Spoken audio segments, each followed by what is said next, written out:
deixar entrar. Não, para já não. Peço desculpa que eu estou aqui também no outro computador com uma videoconferência, mas não interessa estar, digamos, ativo.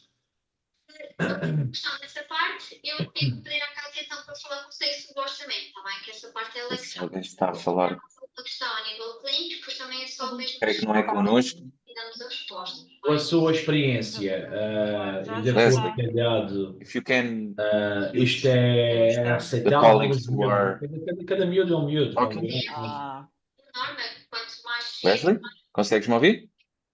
Yes. Yes. Wait a second, now you also muted me. Yeah. Obrigado, Leslie, não há problema. Ahm, então, muito boa tarde a todos. Vamos e vejo que temos 41 participantes. Vamos já. Boa tarde. O chat está a funcionar e, portanto, creio que podemos começar. Um, Queria fazer apenas uma pequena introdução e dizer a todos e a todas muito bem-vindos e bem-vindas a esta segunda sessão deste mini programa de 3 webinars de formação sobre os impactos das alterações climáticas na região autónoma da Madeira. Como sabem, ou promovidas pelo projeto Resilience e também para todos os que já cá estiveram na primeira sessão e aos que entram agora pela primeira vez, informar que estas 3 sessões irão centrar-se nos impactos das alterações climáticas sobre a saúde humana, que foi a que tivemos no passado dia 7 de maio, sobre os ecossistemas e a resiliência da natureza às alterações climáticas, que é de hoje, e também as necessárias respostas a eventos climáticos extremos, que será a sessão de dia 3 de julho. Uma pequena nota para informar que esta sessão será gravada.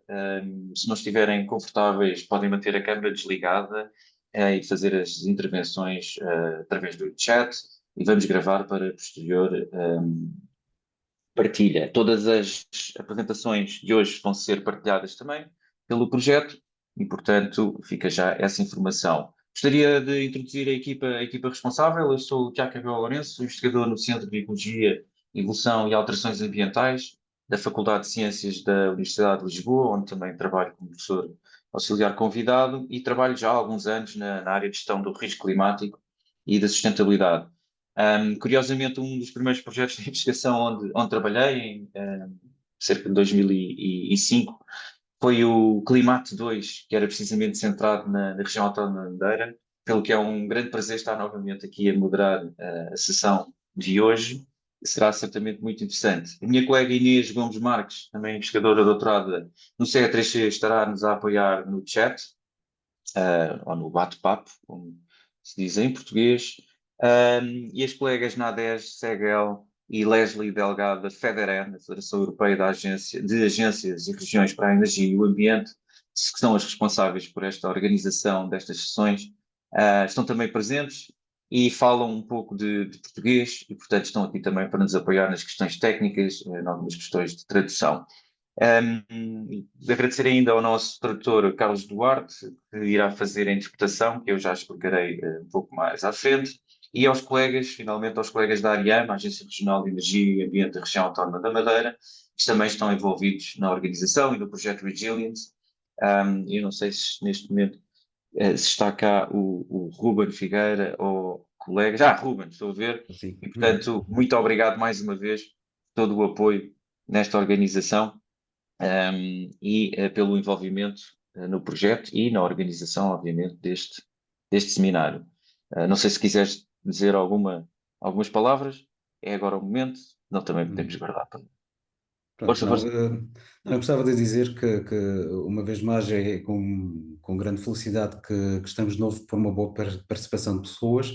Em relação a este assunto, ao assunto de hoje, adiantar que a ARIAM, enquanto Agência de Energia e Ambiente, acompanha estas questões relacionadas com as alterações climáticas, e estamos sempre a tentar perceber quais as soluções sustentáveis que podem ajudar a adaptar e a mitigar o impacto das alterações climáticas. E nós vemos esta sessão que nos vai permitir uma análise da capacidade de adaptação dos sistemas naturais face a estas crescentes pressões de um clima em constante mudança, e também perceber qual é que é o papel das soluções baseadas na natureza, nos desafios que nos vão ajudar a enfrentar os desafios de ordens ambientais, sociais e económicas que são resultantes das alterações climáticas. E ao mesmo tempo que estas soluções promovam a biodiversidade e o bem-estar das comunidades, que é, ao fim e ao cabo, o que realmente nos interessa e de que forma é que podemos aplicá-las na nossa região também. Em nome da Ariam e em meu nome também pessoal, gostaria de agradecer novamente à equipa da Resilience por dedicar estas sessões à região é claro, a todos os presentes. Muito obrigado e passo a palavra de novo ao Tiago. Muito obrigado, Ruben. Uma excelente introdução e, sem mais demora, vamos avançar para a sessão de hoje. Como vos disse, apoiada pelo projeto Resilience. Eu não vou introduzir o projeto, temos muita informação disponível online.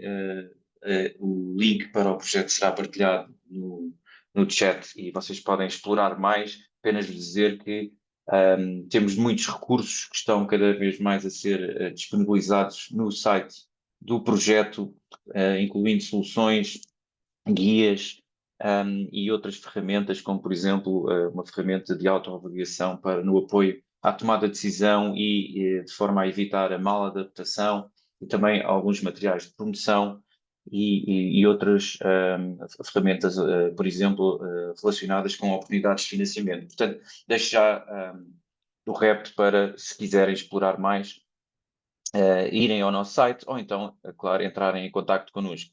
Para hoje nós temos uma agenda bastante completa, recheada de boas apresentações e oradores de excelência. Esta segunda sessão, como disse, será dedicada aos impactos das alterações climáticas na natureza, nos ecossistemas, mas também, de certa forma, destacar o duplo papel da natureza e dos ecossistemas como elemento vulnerável, obviamente, mas também como um aliado ou como aliados na adaptação e na resiliência climática. Nós sabemos que por toda a Europa estão a ser desenvolvidas e implementadas soluções baseadas na natureza, SBN, para enfrentar os desafios climáticos através de inúmeras abordagens inovadoras e sustentáveis, e algumas delas serão apresentadas precisamente hoje. Esta sessão será dividida em duas partes. A primeira centrada no reforço da resiliência dos sistemas naturais face às alterações climáticas, e uma segunda dedicada à forma como a própria natureza pode ser aproveitada como uma ferramenta essencial para a adaptação climática. Assim teremos uma especialista que fará uma visão geral sobre as soluções baseadas na natureza, e depois dois casos de estudo que ilustram aplicações práticas e exploram alguma da relevância para a região autónoma e que obviamente poderemos discutir ao longo deste webinar de forma mais informal a seguir às apresentações. Teremos tempo para questões aos oradores e no final uma sessão interativa com algumas perguntas orientadoras onde podemos discutir em maior pormenor. Contamos terminar pelas 16h30 e, obviamente, gostaríamos de agradecer já o vosso tempo e a disponibilidade para participar, assim como a disponibilidade de todos os oradores, a quem deixamos já o nosso sincero agradecimento, a Alice Nunes, da Faculdade de Ciências da Universidade de Lisboa, Luísa Chaco, da Agência de Energia de Chipre, e Miguel Veiga, do Conselho Superior de Investigações Científicas e do Museu Botânico de Madrid, que nos vão hoje fazer 3 apresentações. Antes de começar com as apresentações, apenas dar-vos uma nota que durante as 2 apresentações dos casos de estudo, como serão feitas em inglês, vocês têm acesso à interpretação para português. Está disponível na barra de ferramentas. Eu não sei se já estará neste momento ou não, estávamos aqui com um pequeno problema técnico, mas estará disponível mais tarde, e apenas terão que clicar no botão de interpretação, selecionar português durante as apresentações em inglês, se têm de estar ligado pelo áudio do computador e, obviamente, não se esquecerem de voltar ao áudio original quando as apresentações e a discussão voltar a ser em português. Já estou. Ok, e antes de começar, queria-vos apenas pedir para muito rapidamente, se pudessem, ou através do vosso telemóvel, através deste QR Code, ou através de irem a slido.com e com este código entrarem, fazerem aqui apenas um pequeno questionário de 2 questões apenas, de forma a até sabermos um pouco mais sobre a nossa audiência. Neste momento temos 49 participantes, portanto, se puderem utilizar o código ou entrarem em slido.com, com este código, 2 rápidas questões, eu darei aproximadamente 30 segundos e depois passaremos, obviamente, à apresentação. Eu, entretanto, vou-vos mostrar aqui os resultados, se conseguir, os resultados das 2 perguntas. A primeira, obviamente, em que tipo de organização trabalham. Peço desculpa, isto voltou para trás. Curioso. Ok. E temos aqui já 11 pessoas que responderam. Não sei porque é que isto me está sempre a voltar para trás, mas eu tentarei mostrar-vos. E a esmagadora maioria, até agora, bolas, está complicado de manter isto na pergunta.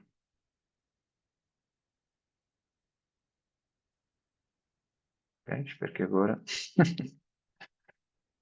Não sei o que é que se passa aqui, mas não consigo manter o slide quieto. Bom, de qualquer forma, vamos tentar aqui. Conseguem ver 72% administração local, 16% organizações, ONGs, organizações sem fins lucrativos, e 4% investigação. E a segunda pergunta, o grau de familiaridade com as soluções baseadas na natureza. Leslie, can you help me out? I don't know what's going on. It's not working? Yeah, I can see it. It keeps getting out. I think now it stopped. Yes, I think I managed to. Ok. Obrigado, Leslie. E, portanto, 30 pessoas já responderam. A grande maioria, a administração local e regional, assumo que na região autónoma da Madeira, setor privado e organizações sem fins lucrativos, com uma percentagem bastante semelhante, academia e investigação, e depois outros. Muito obrigado, dá-nos uma ideia de quem está presente e o grau de familiaridade com estes tipos de soluções baseadas na natureza. A maior parte de vós refere que leram sobre elas, não têm, no entanto, experiência prática, ou são relativamente recentes nesta questão das medidas de adaptação, sendo que há aqui já um conjunto de pessoas, que infelizmente não consigo ver aqui a percentagem, que já participaram na implementação de soluções baseadas na natureza na comunidade ou cidade e viram ou viram a implementação destes tipos de soluções na comunidade ou cidade. E, portanto, temos aqui mais participantes sem experiência em soluções baseadas na natureza ou mesmo em medidas de adaptação, mas já temos aqui alguns participantes que têm alguma experiência até na própria implementação. Isto será extremamente útil, obviamente, depois na fase de discussão. Muito obrigado mais uma vez por terem respondido a estas questões. Eu vou voltar à minha apresentação apenas para dar nota da nossa primeira oradora. Alice Nunes, como referi, do CE3C, Centro de Ecologia, Evolução e Alterações Ambientais da Faculdade de Ciências da Universidade de Lisboa. A Alice, com muito gosto que eu tenho aqui, ela é uma colega minha na Faculdade de Ciências, é investigadora e especialista em Ecologia Funcional de Plantas, Ecologia de Terras, semiáridas e restauração ecológica, e tem imensa experiência, já participou e coordenou vários projetos de investigação dedicados à restauração de áreas degradadas, principalmente em áreas semiáridas, sistemas agroflorestais, dunas, pedreiras, áreas ardidas e ecossistemas urbanos.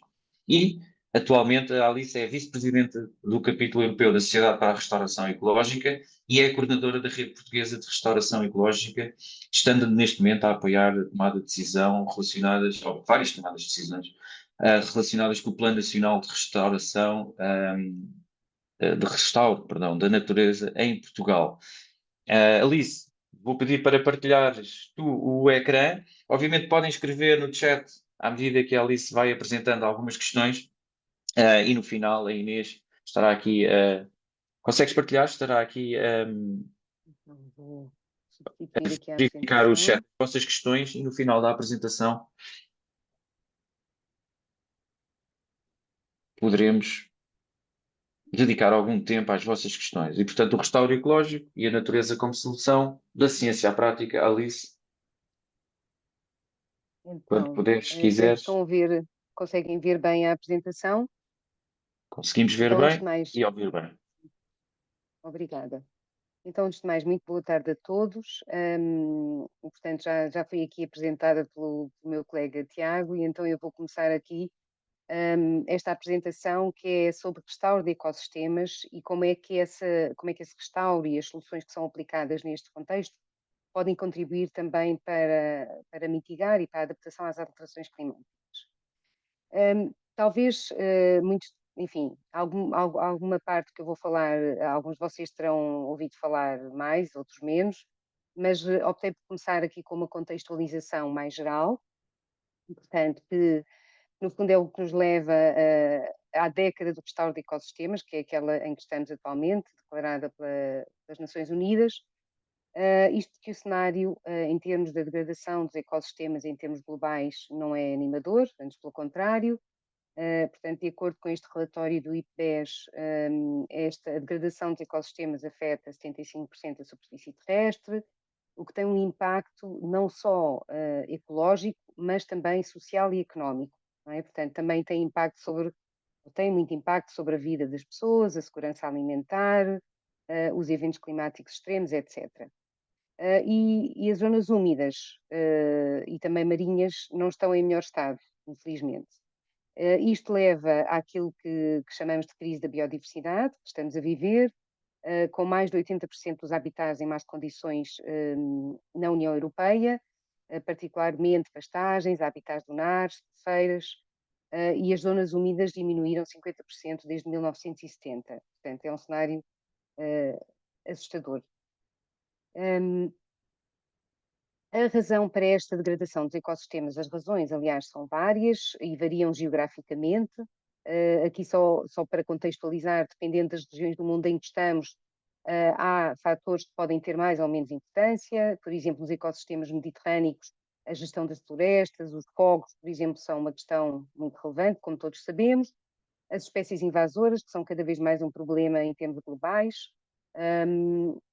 Mas pronto, no fundo, a má gestão ou o tipo de exploração que é feita dos recursos naturais é a principal causa da degradação dos ecossistemas, que depois pode ser potenciada, por exemplo, também pelas alterações climáticas. E as consequências desta degradação manifestam-se em todos os Objetivos de Desenvolvimento Sustentável. Portanto, não é preciso aqui referir em pormenor, mas vão desde portanto, as questões climáticas, mas também as questões da igualdade e da justiça social, a segurança alimentar, etc. E é, em parte, por causa de todas estas consequências que temos vindo a assistir a várias iniciativas políticas recentes, portanto, desde logo a declaração da década para a recuperação dos ecossistemas, falei há pouco. Depois, no contexto europeu, tivemos portanto, a implementação, digamos, o lançamento do Pacto Ecológico Europeu, que tem uma vertente também muito importante relacionada com a preservação e a recuperação dos ecossistemas e da biodiversidade. E, por fim, mais recentemente, mais concretamente em agosto de 2024, ano passado, depois de alguns calços, digamos assim, foi aprovado o Regulamento do Restauro da Natureza no contexto europeu. É importante salientar que o conceito de restauro, que pode ser um restauro ecológico ou um restauro num sentido mais lato, o conceito de restauro usado nestas iniciativas é um conceito lato, como vos dizia. Portanto, aqui podemos falar de medidas, de acordo aqui com este esquema da série internacional, podemos estar a falar de medidas ou de soluções baseadas na natureza, cujo objetivo é reduzir os impactos sociais, por exemplo, muitas das medidas que são implementadas em ambiente urbano, ou melhorar a gestão dos ecossistemas, por exemplo, relacionados com a gestão do pastoreio em algumas zonas que são particularmente vulneráveis à desertificação, até à fase aqui mais da parte direita, não sei se conseguem ver o meu rato, aqui a parte direita do esquema, onde falamos de verdadeiro restauro ecológico, no sentido mais estrito, onde o objetivo aí sim é recuperar um ecossistema nativo ou um ecossistema referência que se pretende para aquele local degradado. Portanto, se pensarmos em termos do regulamento do restauro da natureza da União Europeia, a abordagem é geral e é lata, como aqui está expresso, isto porque, para aqueles de vocês que já estão mais familiarizados com o regulamento, o que acontece é que nesta lei, ou regulamento mais corretamente, estão previstos vários artigos dedicados ao restauro em diferentes ambientes, em diferentes ecossistemas. E, por exemplo, quando nós falamos do restauro de habitats protegidos ou de espécies protegidas, que estão contemplados, por exemplo, na Rede Natura 2000, aqui estamos a falar de restaurar ecossistemas originais ou referência, né? Estamos a falar do tal restauro ecológico. Quando nós falamos da implementação de soluções de restauro ou soluções baseadas na natureza, por exemplo, em ambientes urbanos ou em ambientes agrícolas e florestais, aqui estamos a falar de medidas que vão promover a biodiversidade e os serviços de ecossistema, mas que não pretendem restaurar ecossistemas pristinos, não é? A ideia é promover a biodiversidade nestes contextos agrícolas e florestais ou urbanos. O facto de ter todas estas vertentes dentro do regulamento do restauro significa que este regulamento, no fundo, vem tentar responder a várias questões, vários desafios societais que se colocam nos dias de hoje, porque se virmos aqui os vários artigos do restauro, na verdade, eles pretendem responder a diferentes políticas que vão não só de encontro à recuperação da biodiversidade dos ecossistemas, mas também à adaptação e mitigação das alterações climáticas, a segurança alimentar e a sustentabilidade dos sistemas agrícolas, combater a poluição, etc. Portanto, na verdade, é um eixo estratégico transversal que pretende lidar, no fundo, com todos estes desafios. Relativamente às alterações climáticas, em particular, ser também o tema desta sessão, a recuperação dos ecossistemas e da biodiversidade pode diminuir o impacto de várias catástrofes naturais que podem ser potenciadas pelas alterações climáticas e eventos extremos. Por exemplo, o restauro das planícies aluviais dos rios reduz em 70% os danos que podem ser causados às populações devido a inundações. O papel das árvores, não é, e do coberto florestal, de uma forma geral, no arrefecimento da temperatura é todos nós conhecido. Pode também atenuar o aumento portanto, neste caso, mitigar as alterações climáticas, atenuando o aumento das temperaturas globais. Portanto, há aqui várias formas pelas quais o restauro ecológico e o restauro de ecossistemas pode contribuir para mitigar e adaptar às alterações climáticas. E para vos dar alguns exemplos, muito embora depois nesta sessão possamos assistir a alguns casos de estudo mais específicos, eu trouxe-vos aqui alguns exemplos de projetos de restauro em Portugal. Estava aqui, peço desculpa. Em diferentes contextos, se calhar começo já aqui pelo contexto marinho ou costeiro, melhor dizendo. Portanto, há alguns projetos em Portugal de restauro de pradarias marinhas. Em muitos casos eles têm uma dimensão ou uma escala ainda de ensaio ou uma escala relativamente pequena, mas com o avançar da investigação a ideia é que se possam aplicar em áreas maiores. Por falar em zonas marinhas e costeiras, nós, portanto, na parte continental e também na parte das ilhas, temos uma grande vulnerabilidade à erosão costeira e os habitats costeiros dunares podem desempenhar aqui um papel muito importante, muito embora estejam em muito mau estado na União Europeia. Portanto, estima-se que mais de 85% dos habitats dunares costeiros estejam em mau estado na Europa. E então, trago-vos aqui um caso que está relacionado com a costa da Caparica, no concelho de Almada, talvez alguns de vocês conheçam pela frequência das praias, onde tem vindo a ser frequentes estes episódios que vemos aqui nesta imagem, por tempestades periódicas e outros eventos de erosão que não só arrastam a areia, mas danificam também todas as infraestruturas no litoral. e a Câmara de Almada optava por repor a areia, não é? Com o apoio de outras entidades, que é portanto, uma tarefa bastante onerosa, até que decidiu pôr em prática um projeto de restauro ecológico das dunas. Eu mostro-vos aqui um aspecto geral do processo, portanto, começou com a implementação de paliçadas para reter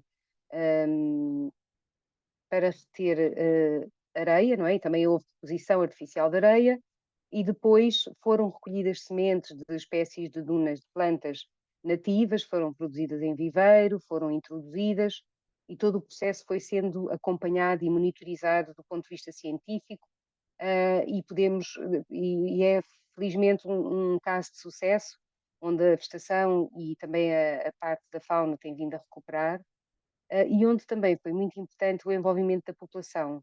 Portanto, o acompanhamento destes projetos como uma boa estratégia de comunicação, de sensibilização, o envolvimento da população nas várias atividades é essencial para o sucesso deste tipo de projetos, sobretudo em áreas onde circula tanta gente. Para além dos benefícios ecológicos, também foram notórios os benefícios económicos. Mostro-vos aqui uma estimativa da Câmara de Almada, que gastava muitos milhões de euros em reposição de areia, e esse valor diminuiu substancialmente pelo facto de ser feito este restauro ecológico do NAR. Já que estamos aqui a falar em sítios onde circula muita gente, no contexto urbano também há muita coisa a fazer para promover a natureza, com múltiplos co-benefícios para as populações das zonas urbanas. Neste contexto, enfim, há várias medidas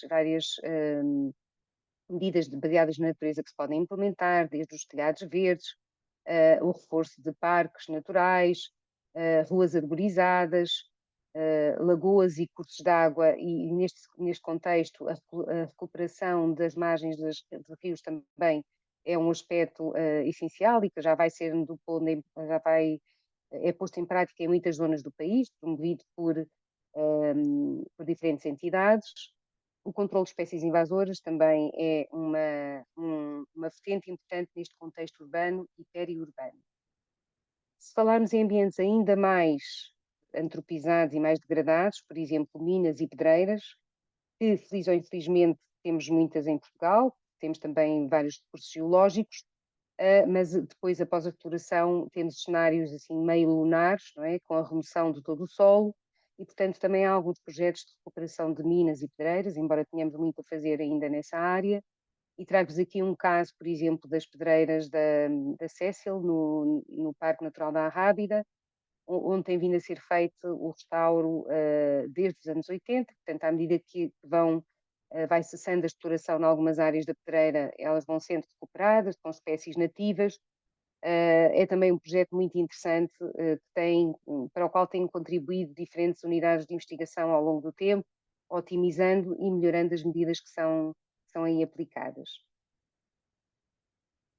Passamos então para as florestas. Portanto, há várias ameaças que pendem sobre as florestas em Portugal e no mundo. As práticas de gestão pouco sustentáveis podem levar a vários danos.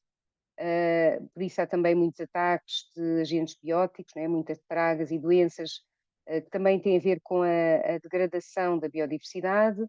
Temos os incêndios, temos também algumas questões que têm a ver com o nosso território em particular, o facto da propriedade florestal ser muito fragmentada e, portanto, o ordenamento da floresta também ser um desafio neste sentido.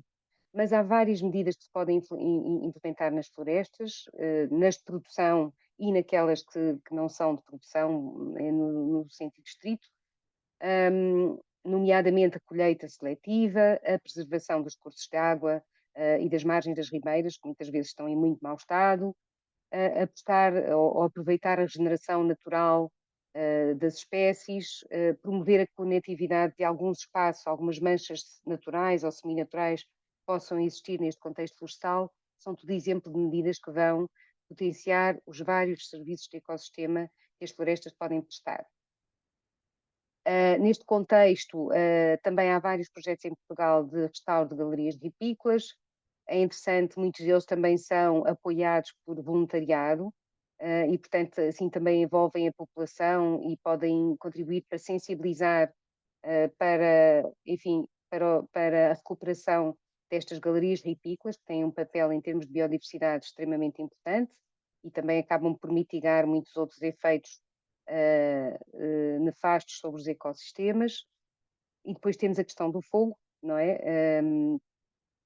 Que dispensa, digamos, apresentações sobre a sua gravidade em algumas zonas de Portugal. Tem a ver, enfim, com a gestão que é feita das florestas e, neste sentido, há vários projetos de recuperação após o fogo, sobretudo nos casos em que temos vertentes muito íngremes e que ficam sujeitas à erosão logo após o fogo e onde a recuperação da vegetação não consegue impedir de forma satisfatória, digamos assim, esses processos erosivos, e nessas zonas pode ser necessário fazer algumas intervenções precisamente para controlar a erosão. E há vários casos em Portugal sobre de restauro pós-fogo. Por fim, temos as áreas agrícolas, onde, enfim, há práticas agrícolas mais sustentáveis, menos sustentáveis. No caso do continente, temos vindo a assistir também uma intensificação da agricultura em algumas zonas, e isso tem efeitos nocivos para a biodiversidade, e, portanto, há várias medidas baseadas na natureza que se podem promover no contexto agrícola, em contexto agrícola, como, por exemplo, a promoção de culturas de cobertura entre as plantações, preservar ou criar faixas de polinização, evitar a mobilização do solo, conservar ou criar sebes nas margens, corredores verdes, conservar as galerias ripícolas dos rios, preservar ou criar manchas de vegetação natural ou seminatural, criando mais heterogeneidade paisagística. Muitas vezes é um problema na exploração intensiva, não é? Que geralmente ocupa áreas muito vastas. Promover o habitat de espécies ameaçadas e também controlar espécies invasoras. Portanto, o exemplo de várias medidas que podem ser implementadas no contexto agrícola para promover a biodiversidade. Há algumas zonas agrícolas, por exemplo, no sul, aqui no sul da parte continental do país, que têm um desafio acrescido. O facto de terem um clima semiárido, portanto, com elevada aridez, torna-as particularmente propensas à desertificação. E neste contexto, em muitas destas zonas dominam o ecossistema de montado de sobreiro e da azinheira, e infelizmente os montados têm vindo a enfrentar uma grande mortalidade das aves, baixa regeneração natural, e, portanto, para combater essa tendência de desertificação, têm vindo a ser realizadas várias plantações, como veem aqui, financiadas por diferentes fundos, e já há várias décadas, muitas delas com baixo sucesso, infelizmente, e por esse motivo há vários trabalhos cujo objetivo é promover um maior sucesso nestas reflorestações, através de diferentes formas de atenuar a parte climática, que é um principal desafio nestas áreas. Temos aqui alguns exemplos de promoção de cobertura do solo, irrigação no verão, proporcionar sombra, etc. Também há alguns projetos relacionados com a gestão do pastoreio, que nestas áreas pode ser um problema, não é? Levar à degradação dos solos, dependendo da forma como é gerido. Portanto, também há alguns projetos que se baseiam ou que se focam nesta gestão mais sustentável do pastoreio. Todas estas medidas serão importantes para a construção do Plano Nacional de Restauro, que está em curso, não é? E que terá que ser uma primeira versão entregue em agosto do ano que vem, em 2026, na sequência do regulamento ou da Lei do Restauro da Natureza da União Europeia. Há um portal desenvolvido pelo ICNF e pelo grupo de trabalho que trabalha sobre o planeamento deste restauro da natureza em termos nacionais, e cujo link aqui podem encontrar e podem consultar e procurar mais informação se for o caso. E por fim, gostava só de deixar, portanto, este grupo de trabalho, peço desculpa, do restauro da natureza, eu estou envolvida enquanto representante da rede de conhecimento num grupo de trabalho, no sentido de coordenar os esforços e o conhecimento acumulado pela academia e pelas instituições de investigação científica no contexto do restauro de ecossistemas. E, por fim, gostava de deixar aqui umas notas importantes para o plano de restauro. É muito importante que que tenha por base o conhecimento científico e técnico acumulado em todos estes projetos e ao longo do tempo, que seja integrado neste Plano Nacional de Restauro, terem atenção à componente espacial e a promoção da conectividade entre os vários projetos de restauro que podem ser implementados em diferentes contextos, a questão do tempo, da monitorização, do financiamento a longo prazo, enfim, estes são aspectos que eu creio que já todos terão ouvido falar, e não menos importante, a questão do envolvimento das populações locais, nos sítios onde esses projetos são implementados, que possam também participar, ter uma palavra a dizer e sentir como seus esses projetos, isso também é essencial para o sucesso. E é importante também que sejam avaliados a médio e a longo prazo. E pronto, deixo aqui agora um espaço para perguntas e para alguma reflexão sobre estes aspectos e muito obrigada pela vossa atenção.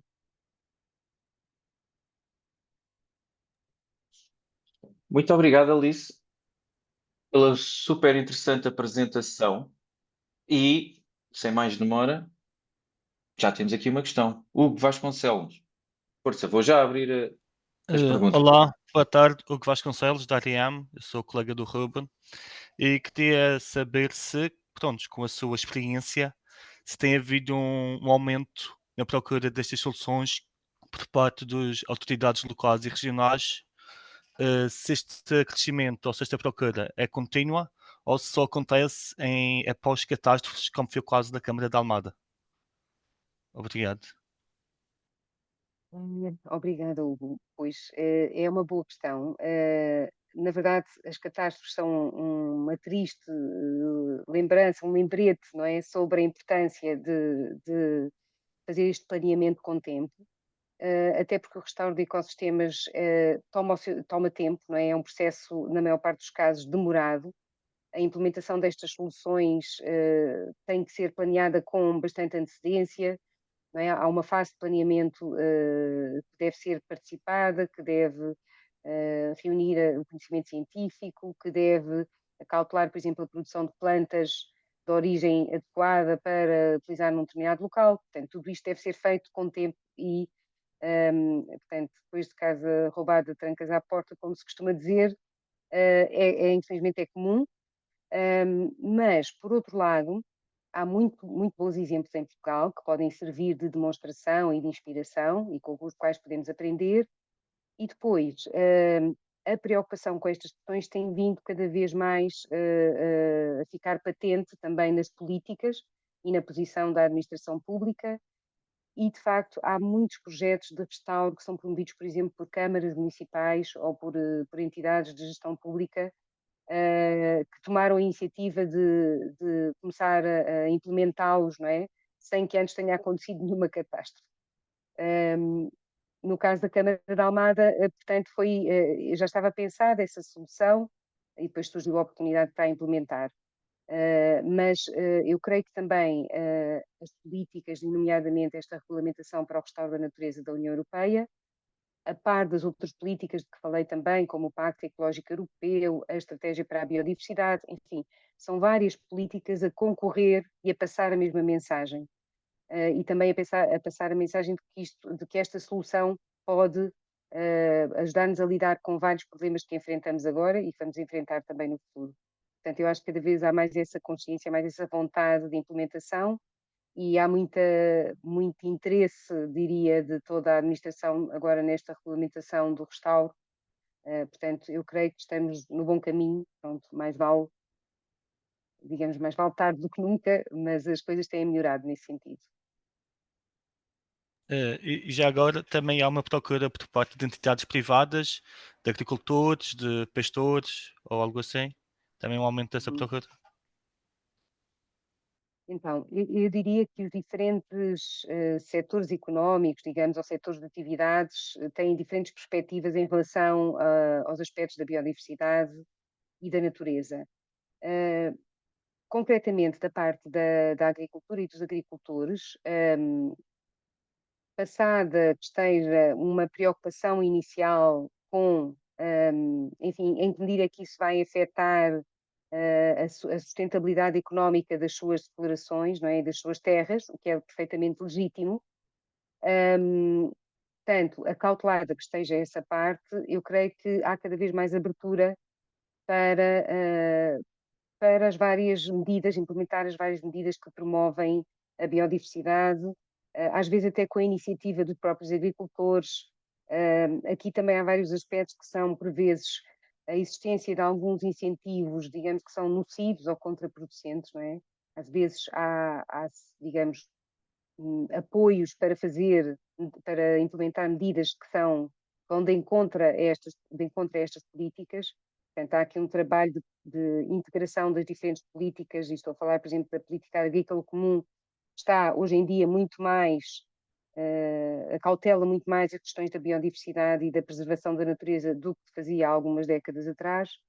E, portanto, eu acho que estamos a caminhar no bom sentido. A abordagem inicial nem sempre é pacífica, digamos, e fácil, mas creio que estamos a fazer um caminho em comum e prevejo que as coisas venham a melhorar. Tá, obrigado. Obrigada. Ruben, obrigado. Obrigado. Já agora, continuando a conversa, também será necessário e importante que as autoridades tenham capacitação e tenham os seus meios posteriores para fazer a manutenção e a gestão destas zonas e destas áreas que serão aplicadas estas tais soluções da natureza. Acho que Uhum. Sim, esse aspecto da capacitação é identificado como uma necessidade, não é? Em muitos casos, porque apesar de haver enfim, algumas atividades de formação neste contexto, é preciso ampliá-las e é preciso promovê-las, não é?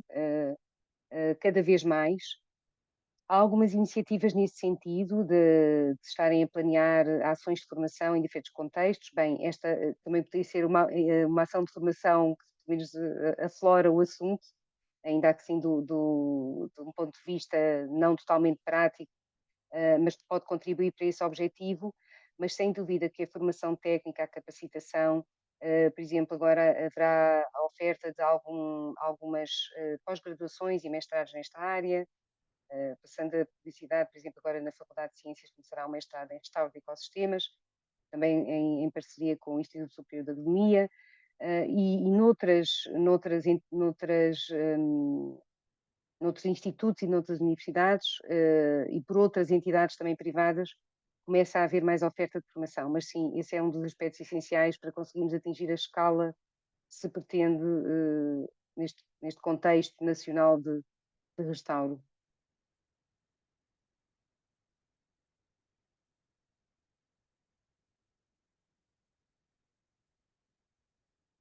Perdão, estava a falar, mas vocês não me estavam a ouvir. Muito obrigado, Ruben, pela questão e Alice pela resposta. Não sei se mais alguém tem aqui alguma questão a colocar à Alice.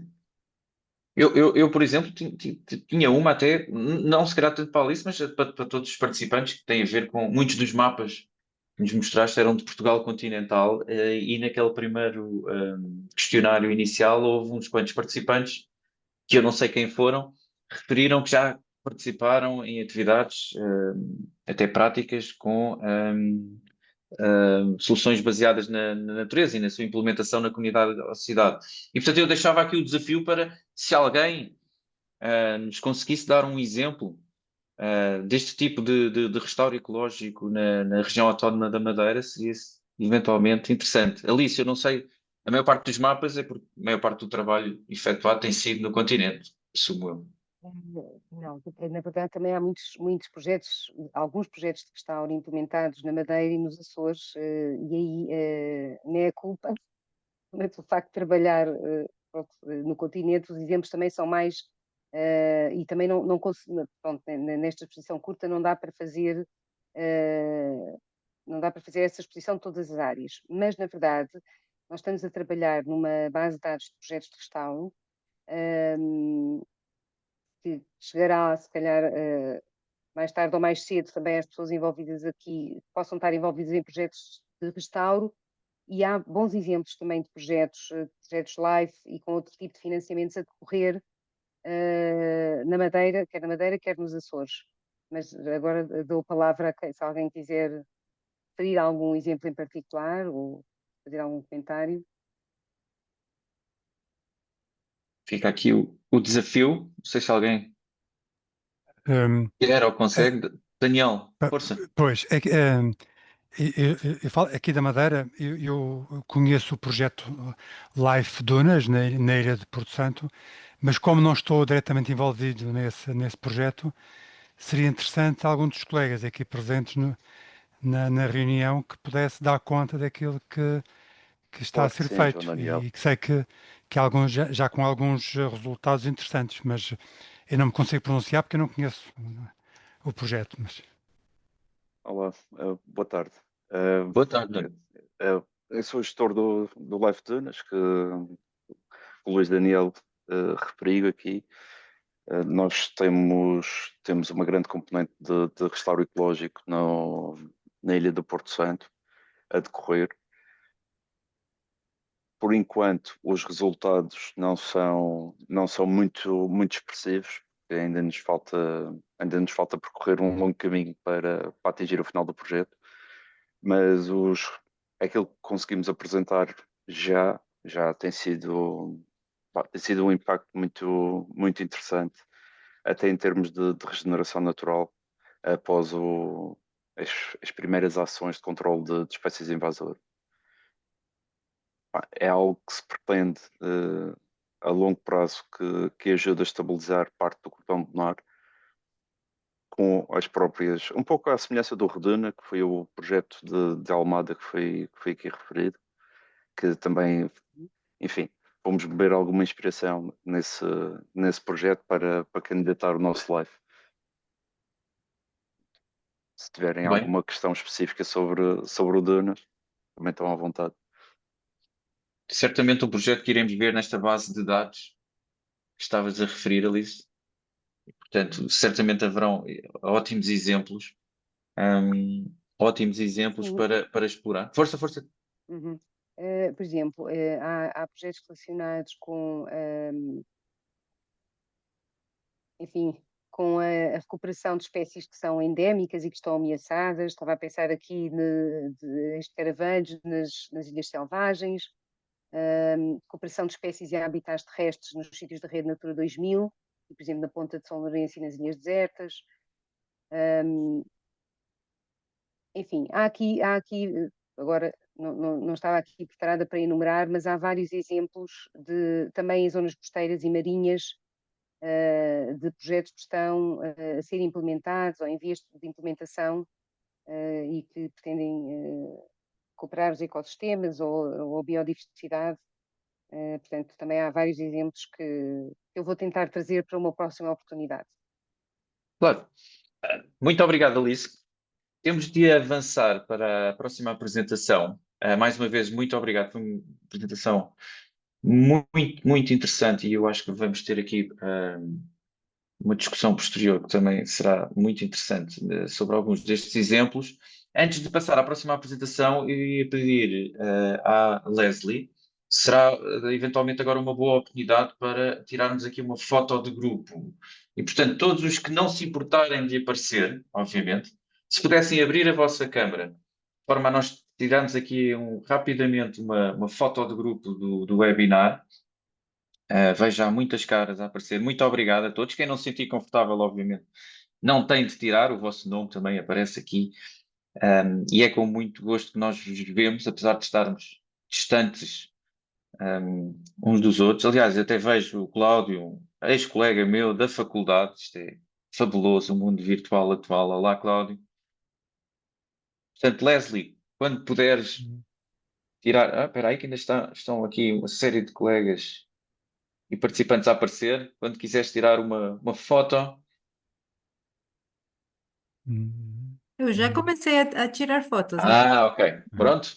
Então, muito obrigado, Leslie, e muito obrigado a todos. É um prazer ver-vos. E vamos passar já à nossa segunda apresentação. Eu vou passar para inglês porque eu não tenho a certeza que a nossa colega Luísa percebe português. Luísa, are you there?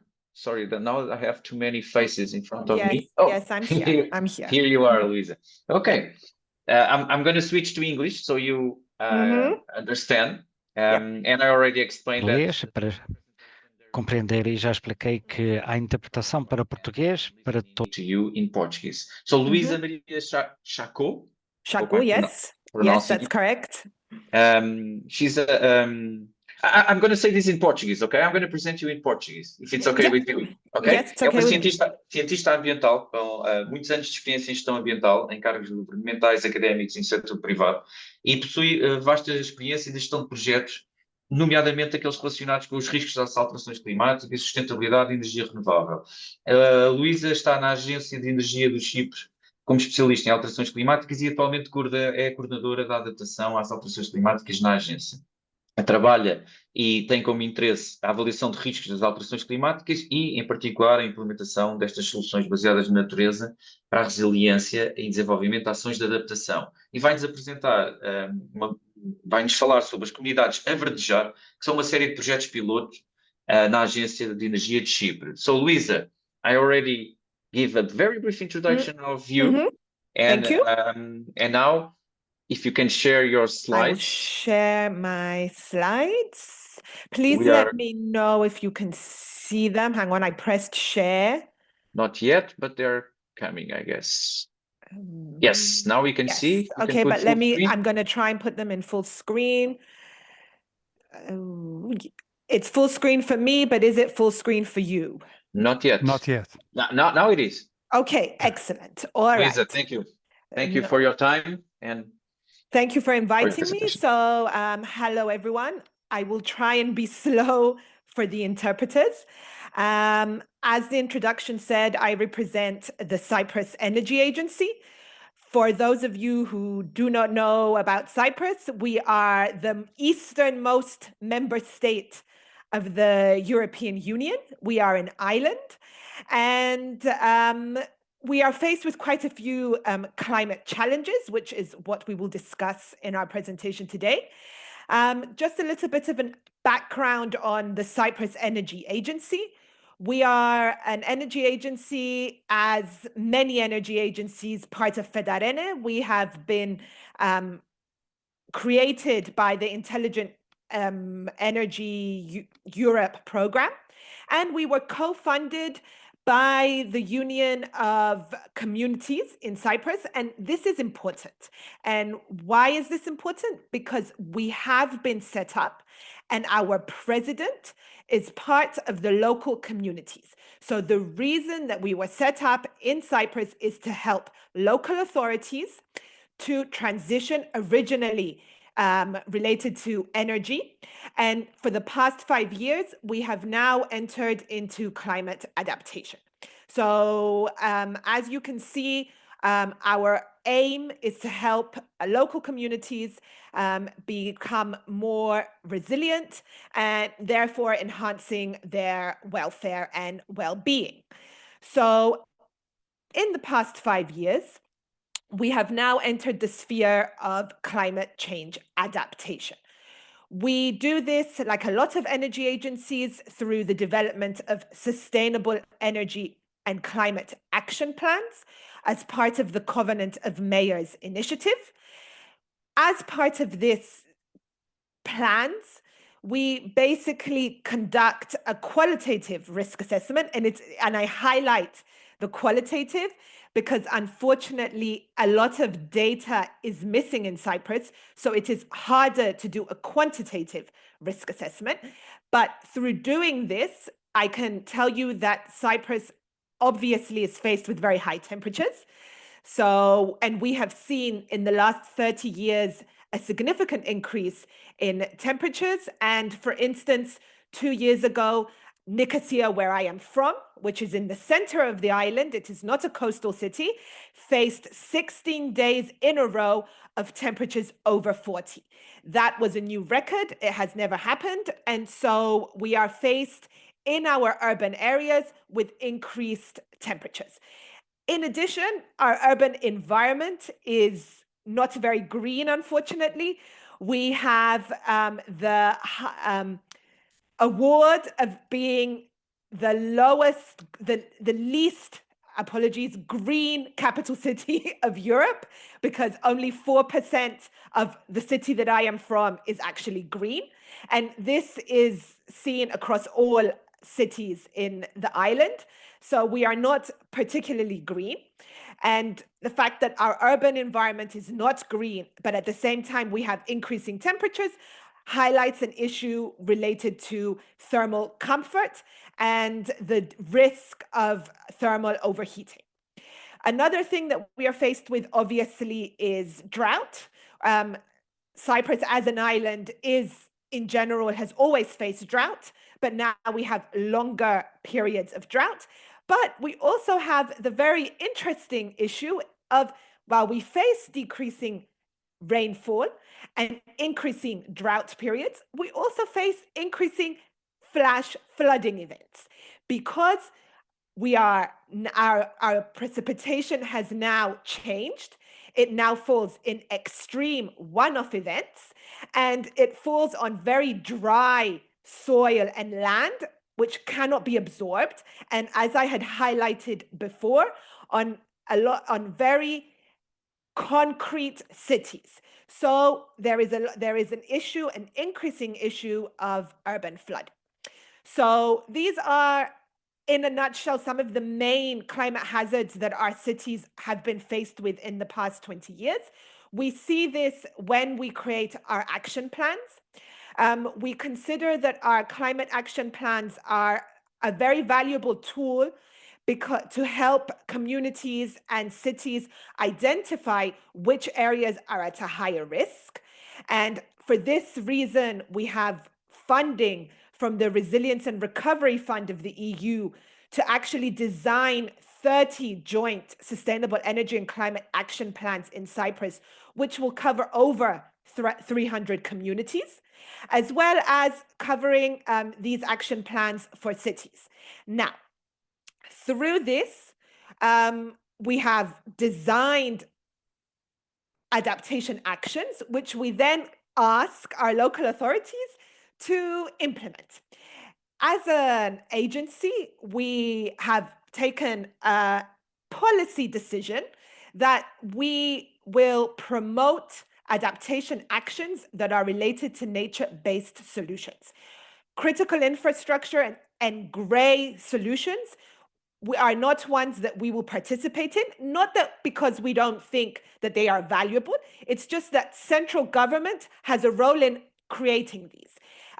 Where we are trying to fit in is to promote nature-based solutions, which at the moment in Cyprus at a planning level have not been integrated. So they are not a standard practice at the urban planning level. So we have decided, therefore, through these community and energy and climate action plans, that our adaptation actions will be mostly focused on nature-based solutions. Now, we face the next problem. Once we've started doing these action plans, we then noticed that our city authorities, our local administrations, because it has not been integrated into urban planning, they didn't really understand what we meant when we meant what we said by nature-based solutions. There were no examples in Cyprus. There were no technical specifications in Cyprus. And so we would say to them, do this. But then, of course, they would come back to us and say, well, how? And can it apply to my case? And how do I know? Etc. So we find ourselves that we are asking and designing adaptation actions for our local authorities, but they are coming back to us and telling us, but we don't know how. So we decided that we would enter this space to help our local authorities do this. So one of the first things that we did was actually practice what we preached. So the lower picture that you see is actually the energy agency's green roof. So there was a lot of questions given to us by local authorities about the applicability of green roofs on existing buildings. When you are building new buildings, there is a clear road on how to integrate it into your building. When you have existing buildings, some of which might be old, so our building that you see there in the lower photo is from the 1960s. It was built at a time when there were no real regulations related to obviously energy standards, but also to earthquakes, and Cyprus is an earthquake zone. So there was a lot of considerations on whether the roof could actually take a green roof and all the layers that is required. And how would we go about doing it? What would we need to do, etc. So we implemented this project where we actually designed and put a green roof on our agency's buildings. And in this way, we are now able, and we have a manual to tell our local authorities of the steps that you need to take in order to implement a green roof if you want one. Whether it is testing for whether your roof can take a green roof, what tests you have to take, what steps you have to take, to the types of plants that are suitable depending on the region that you are within Cyprus. So that was the one thing that we did in order so that we can actually help and unlock this kind of NBS in our local authorities. The other thing that we decided to do is urban greening. So as you can see on the left side, this is an example of a square in the center of Nicosia, the capital city, which unfortunately is just gray concrete surrounded by buildings. There is no greenery. There are also no plots, holes in which you can actually plant trees. And because it's actually, I regret to say, a relatively new square, the architects at the municipality did not want to drill holes in their new square.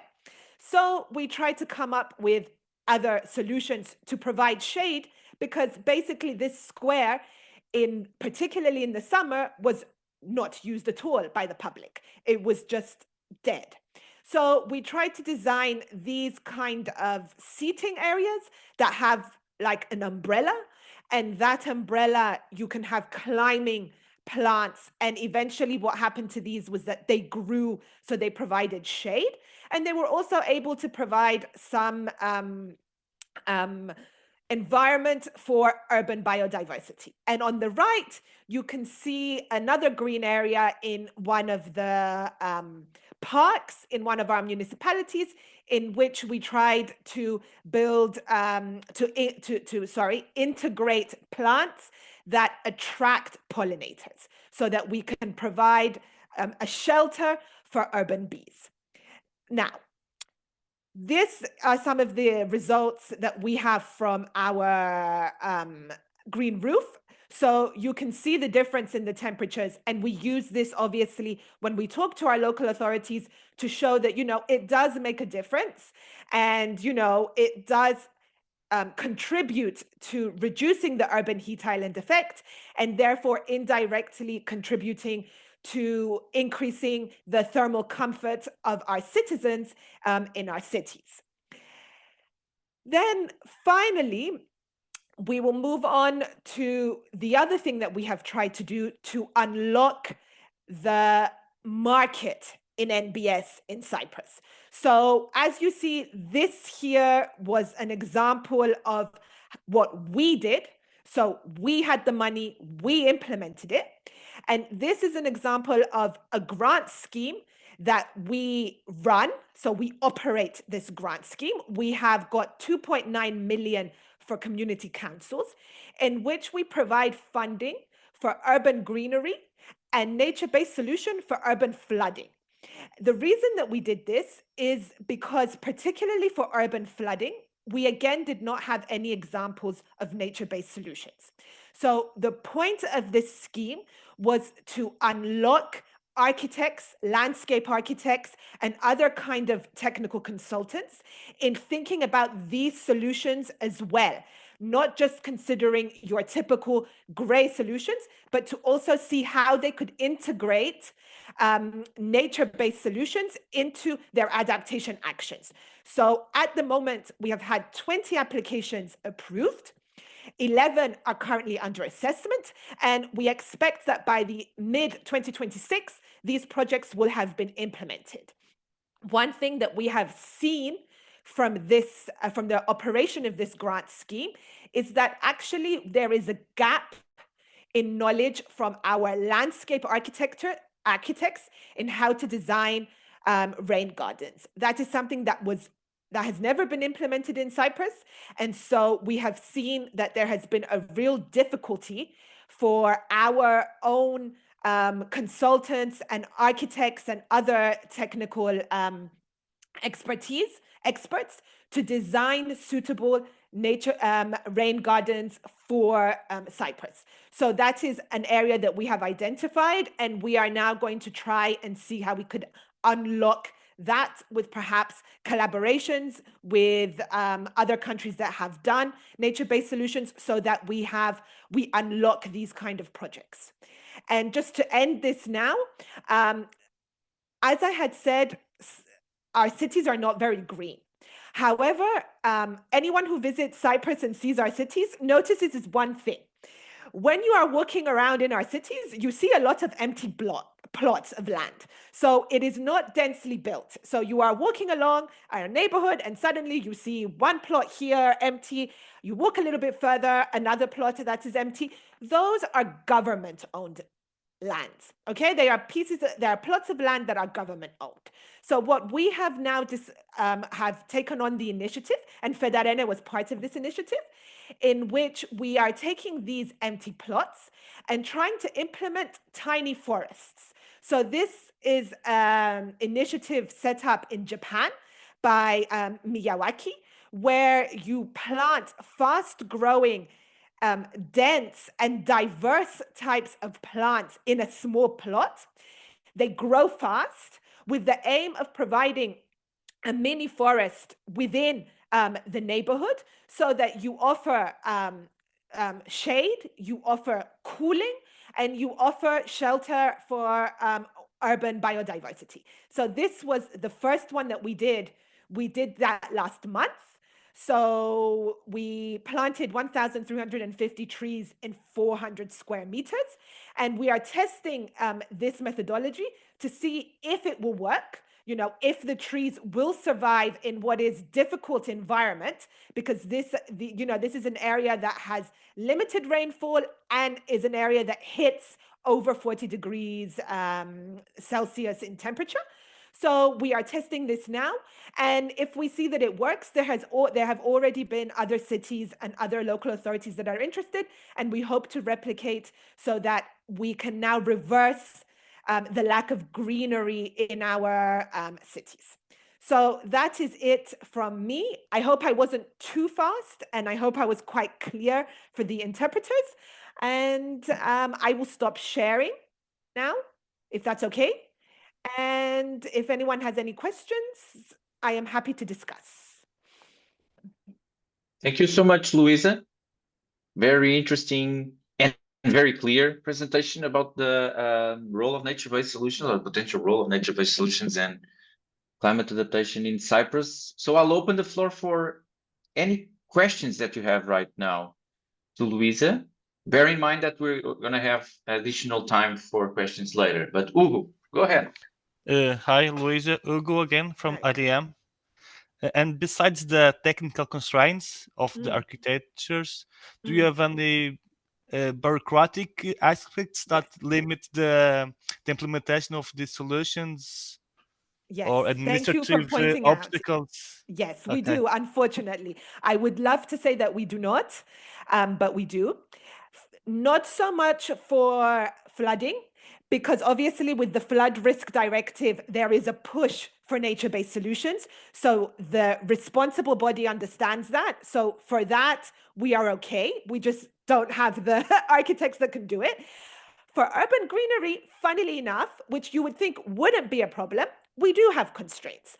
First of all, our planning system, when you are making a new development, doesn't allow for larger parks. You know, we have lots of little pieces here and there, and that is part of our urban planning strategy. And also we have this other, there's no other way for me to say it. I apologize, but I will say it. Silliness, it's stupidness, because they do not want to plant trees on the pavements, because the pavement obviously, because the tree roots will obviously go down and it will interact either with the pavement or they will interact with services below. Now, that is not an answer, if you ask me, because a lot of work has been done abroad to think of a way of designing, you know, like, and guiding the roots lower down so that it doesn't interfere.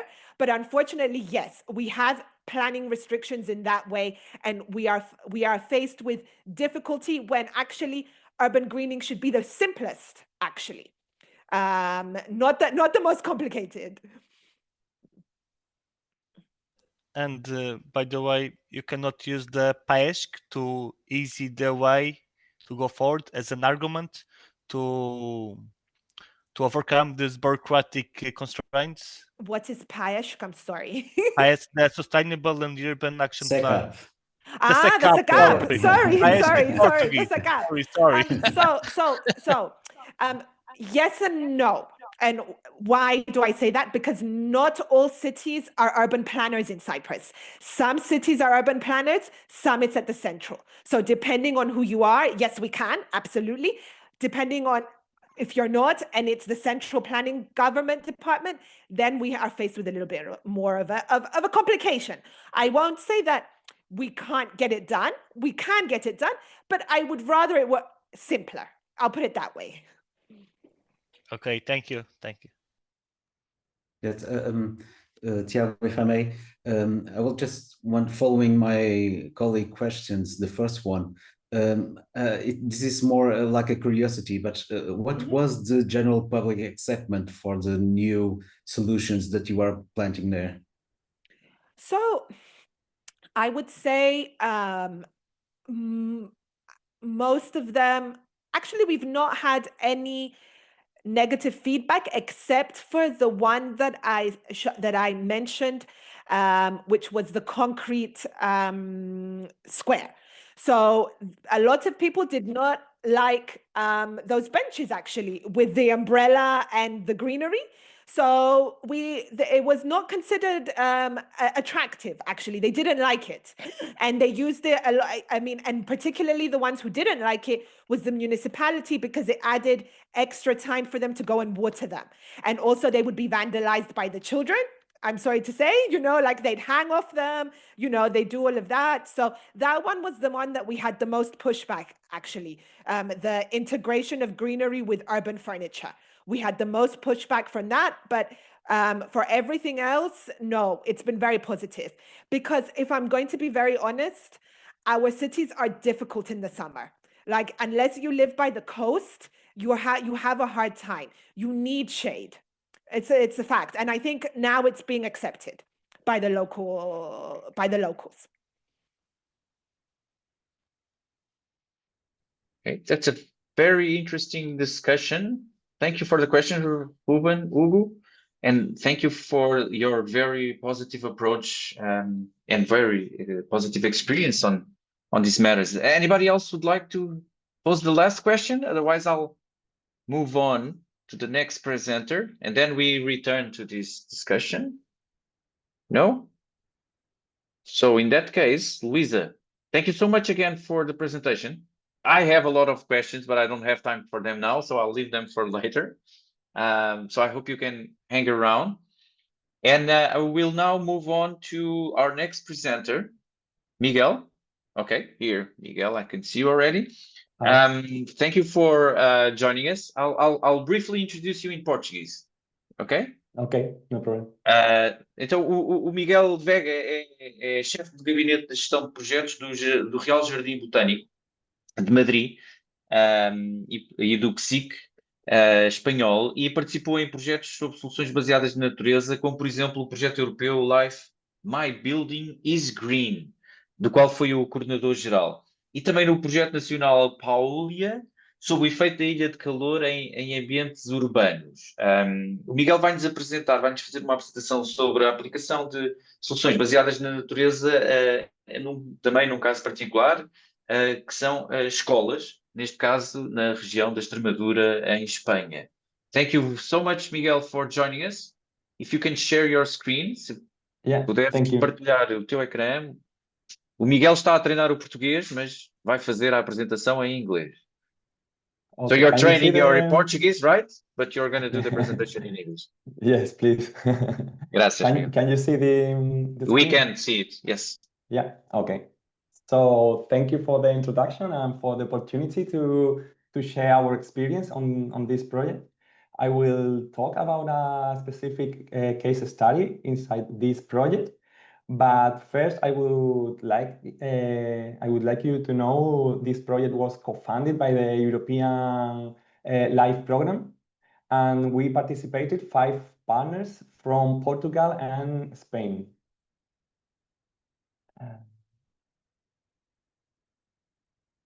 Okay. These are the locations where the interventions that took place.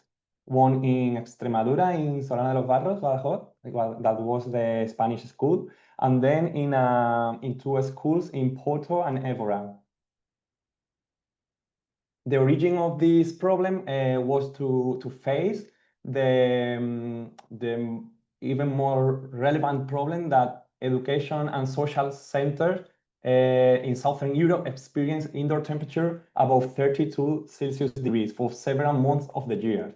This can be from May to October, some years from April to October. So this is why the Life My Building is Green project took place. The main objective of this project was to increase climate resilience in educational buildings in Spain and Portugal, and as I say, by implementing nature-based solutions as climate adaptation tools.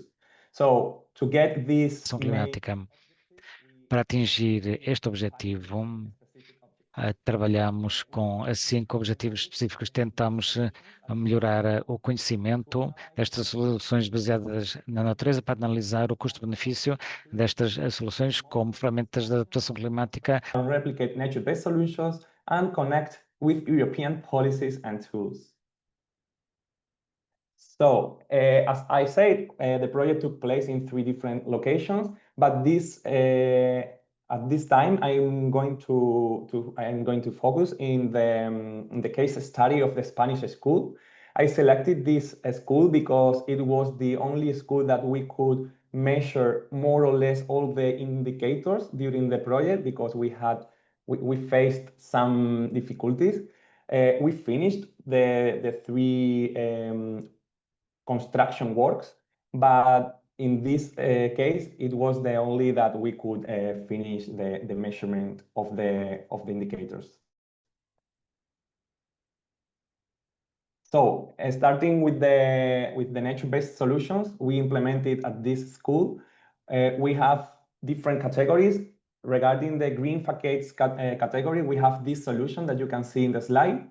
Is the MBig5. Here we installed a system of planters where we included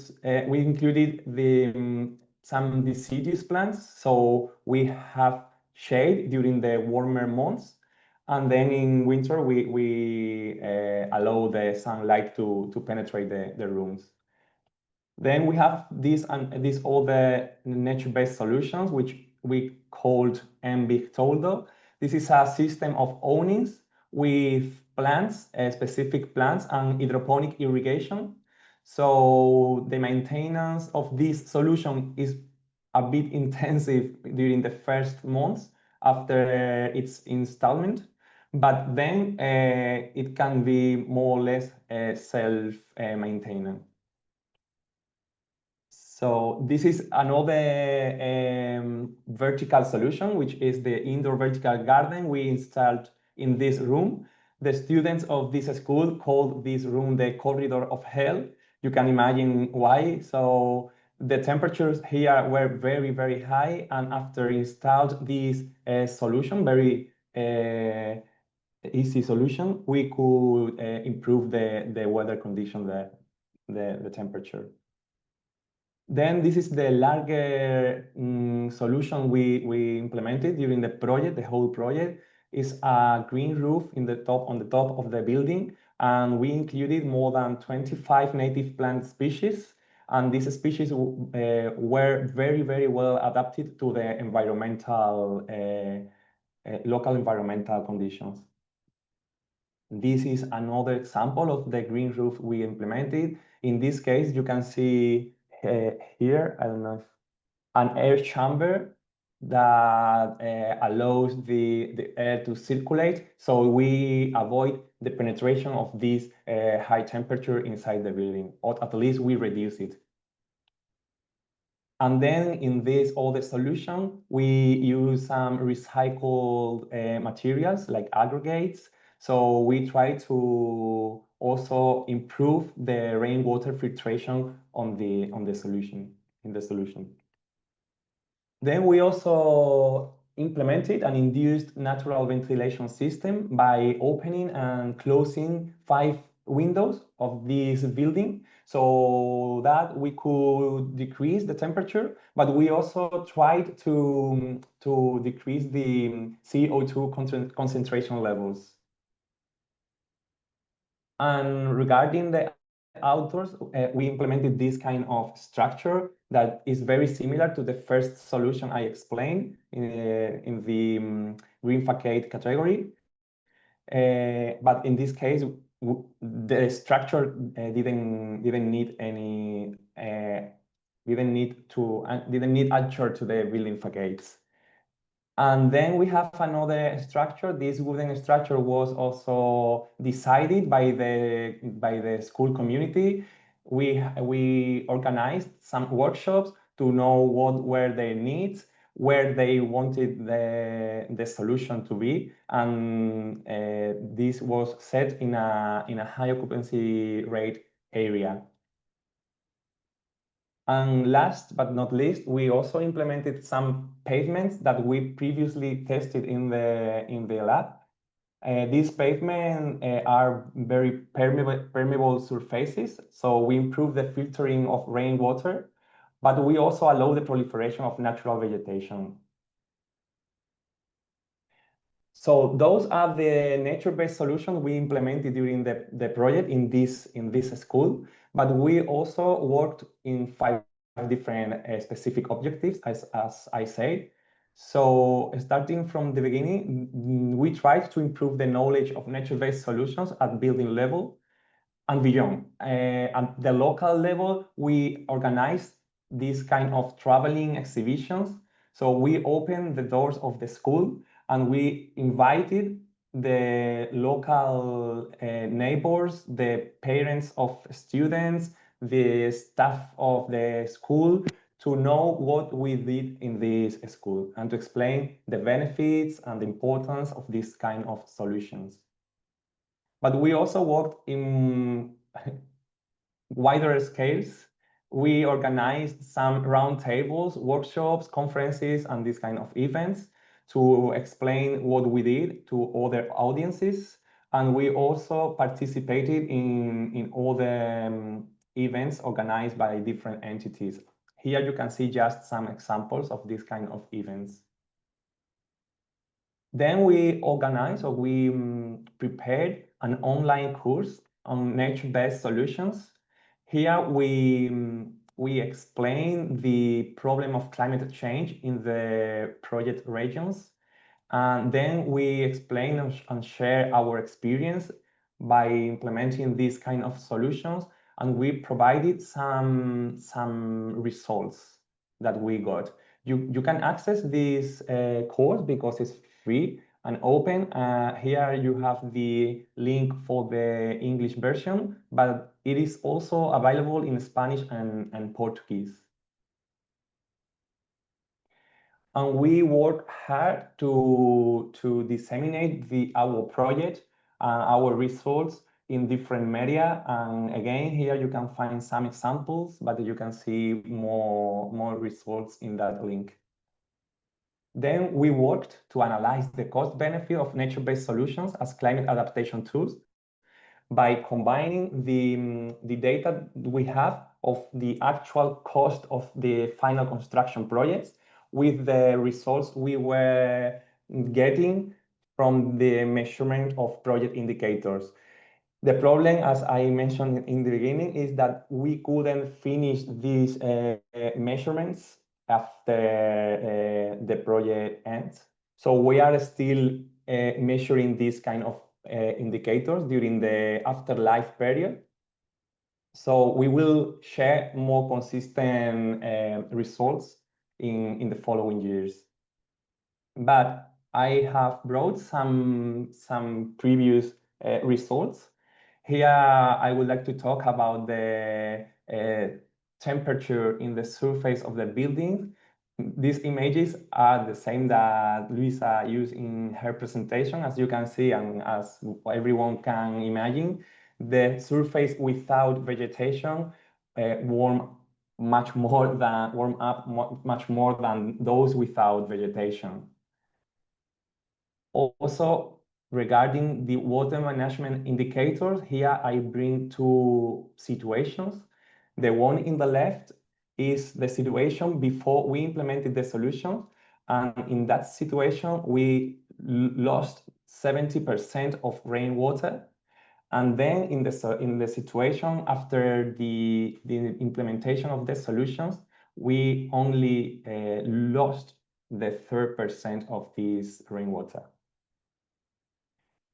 And also we have very good results regarding the CO2 concentration levels, because the natural induced ventilation system is working, and we are confirming that it reduced significantly these concentration levels in the rooms.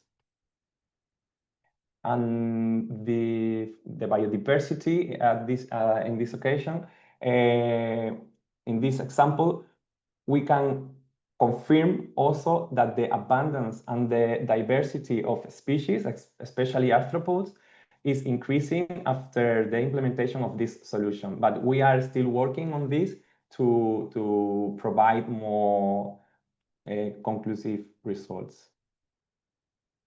Then we promote or try to promote governance actions. In our project, we understood the governance actions like agreements, commitments, or supports that we try to get from public bodies to facilitate the transferability of our nature-based solutions.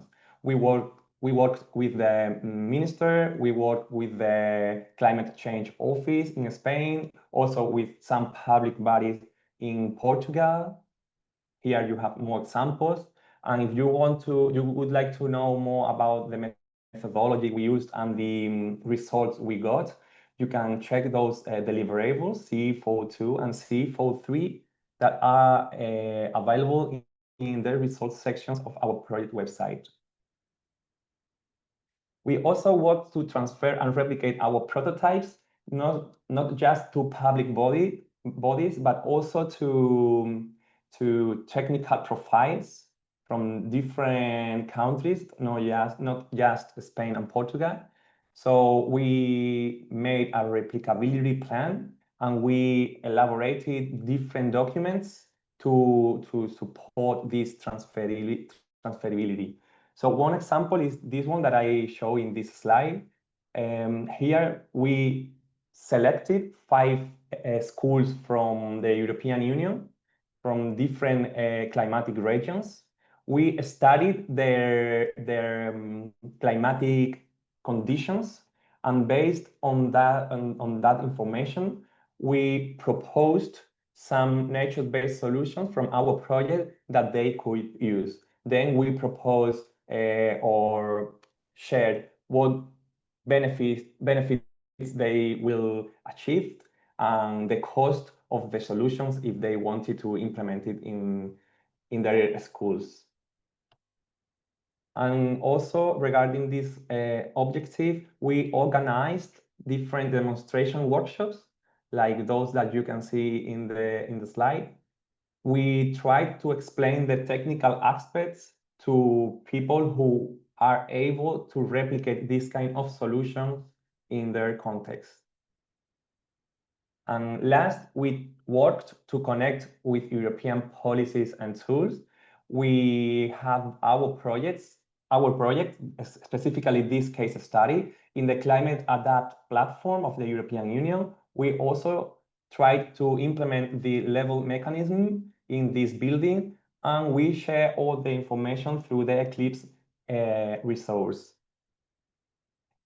And of course, we work with different European projects and initiatives, like, for example, this that I'm showing you in this slide, but there were many others.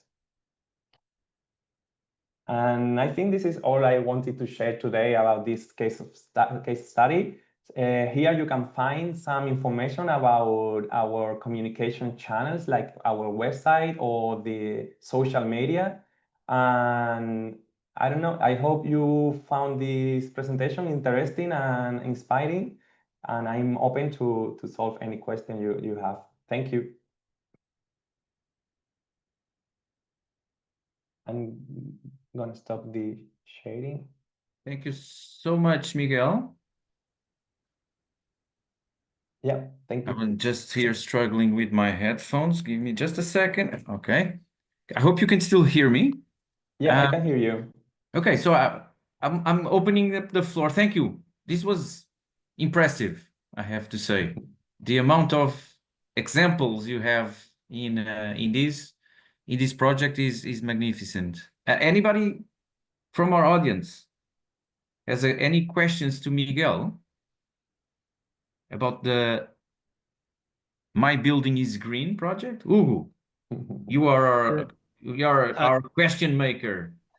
No, I just Question had maker. Go ahead. Thank you. a small question. How did you maintain the solutions after the project? Did you give training to the school staff or use on the other approach? Yeah, that's a very good question, because of the partners were always worried about this issue. We established some collaborations with the local governments. So the school are managed by these public bodies. So after the implementation of the solution, they have the responsibility of continue the maintenance. So it was like an agreement between both parts. And it is going well? Yes, at the moment it's going well, because the three city councils are using these buildings as reference to continue these kind of solutions in other buildings, not just schools. Okay, They are the most interested in this kind of solution and the visibility they have for other entities. Thank you. Thank you.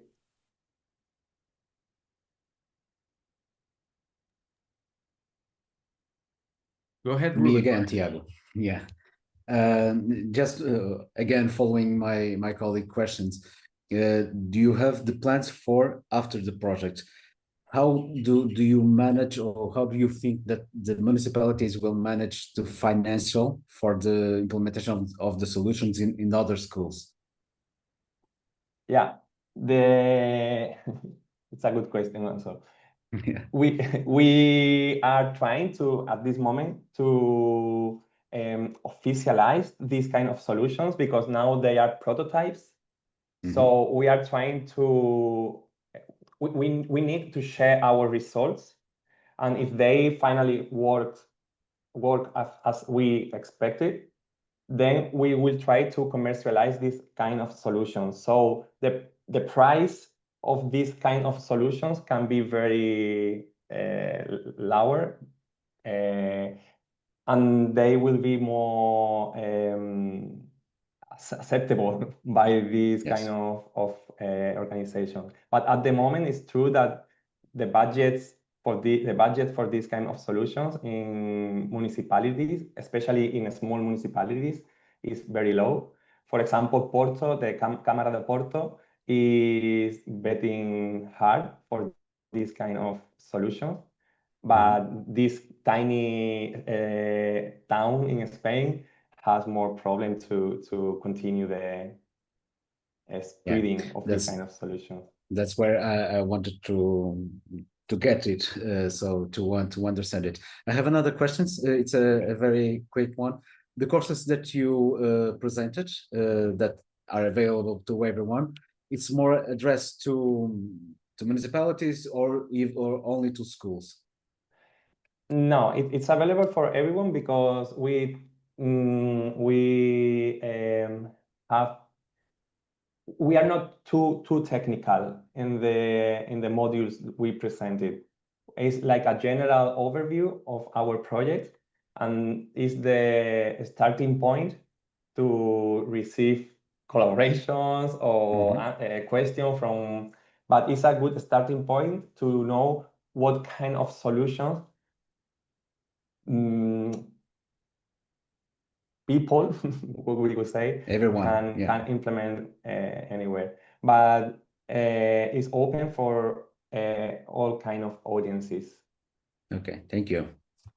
No problem, thank you.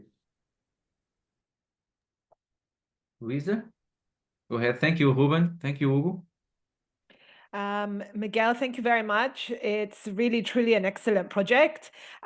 We are in process of renovating 25 schools and making them zero energy buildings, and we're trying to see how to integrate the green.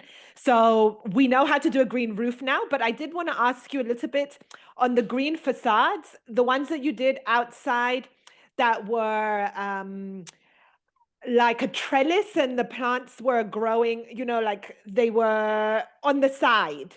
If the awnings, I think you called them awnings, is that it? Yeah. Eu creio que se pode chamar isso. Ora bem, na vossa experiência And the green roof, because were they more cost effective?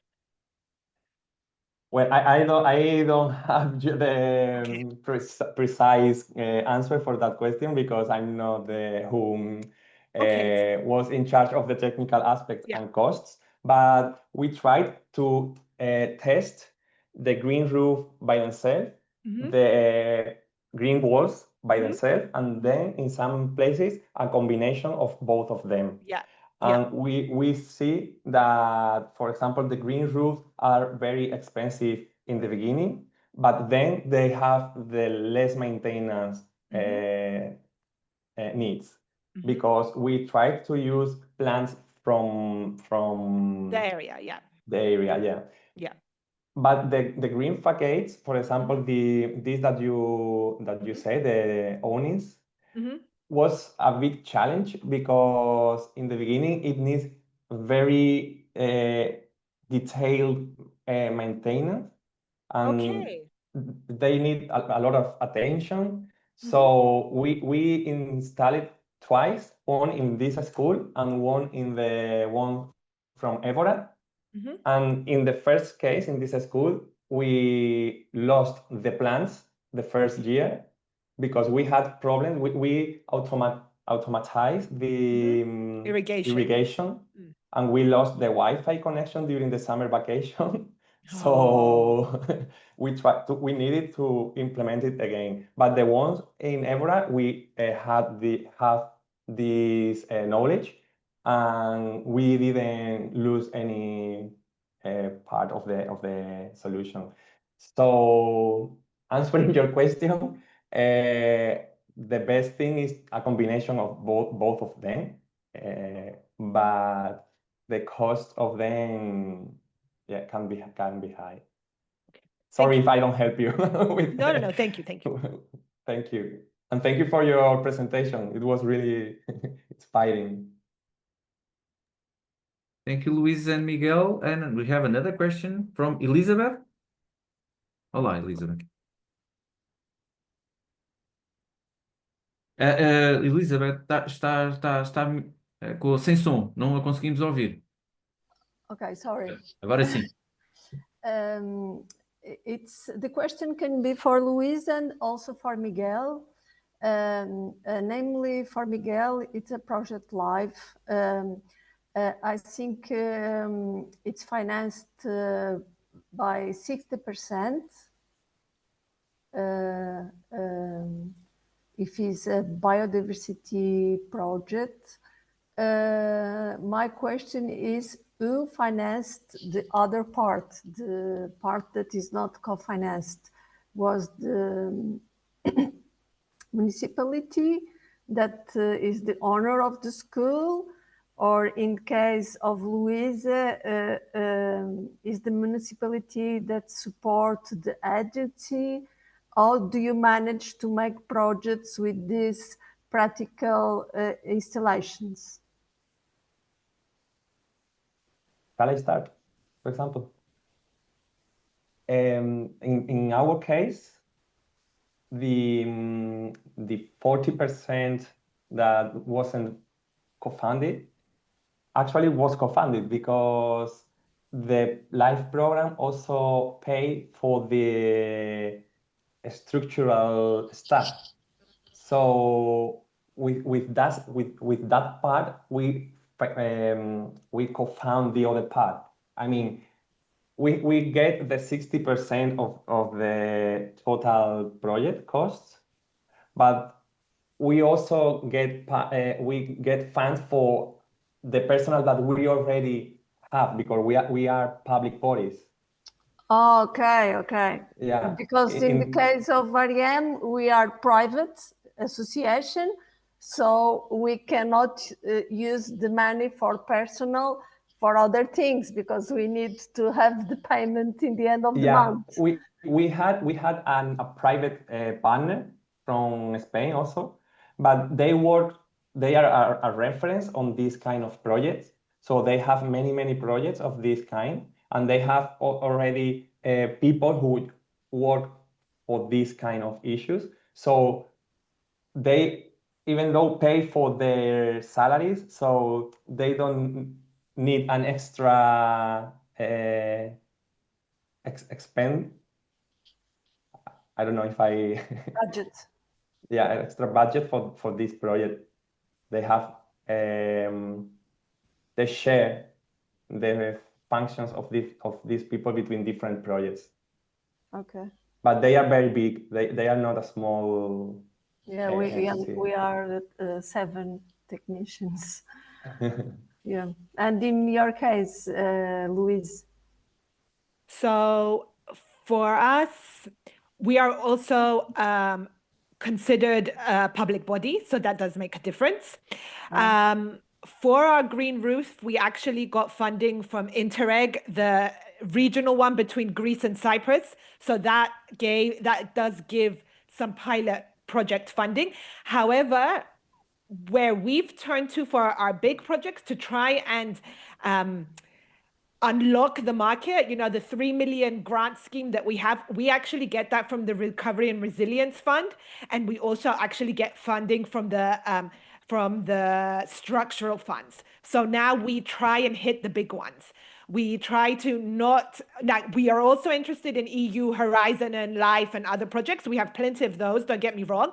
But where we see that we need to either test things and do pilot projects, or we want to unlock the market, we've been knocking on the door of the structural funds and the resilience and recovery, and that's where we've got our money. And we are hoping to prove ourselves in this programming period so that we can continue having access to structural funds, because we've found that really helps in unlocking a lot of things. Yeah, thank you.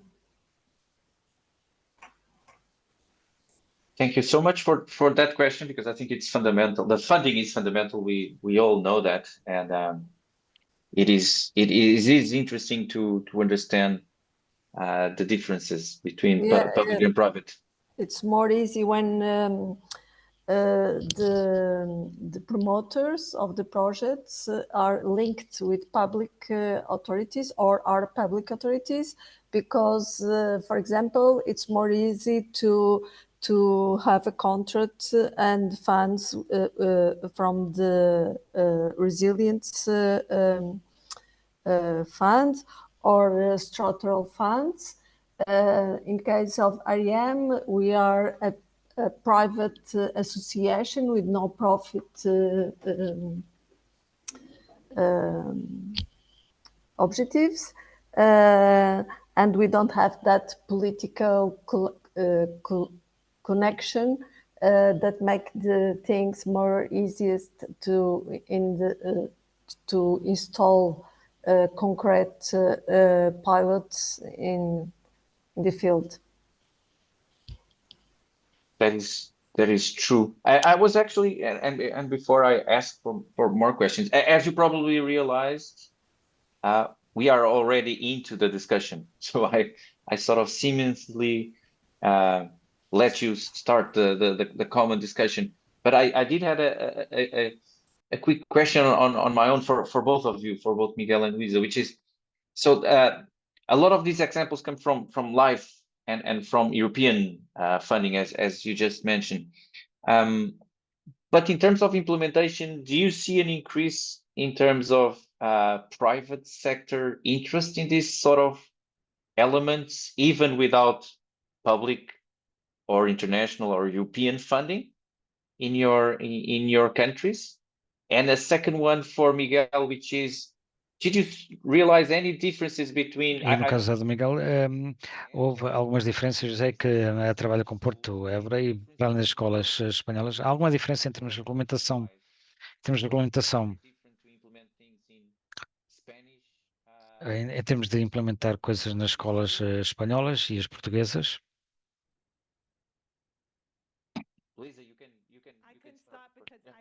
Posso começar, porque também quero dizer outra coisa em relação a Elizabeth.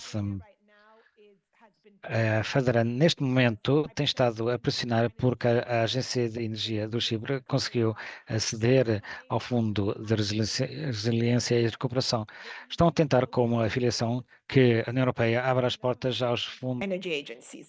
So I'm just telling you this as an FYI, because we managed to do this, and we are one of the few, and maybe the only one, I'm not sure 100%, but I know we are a minority.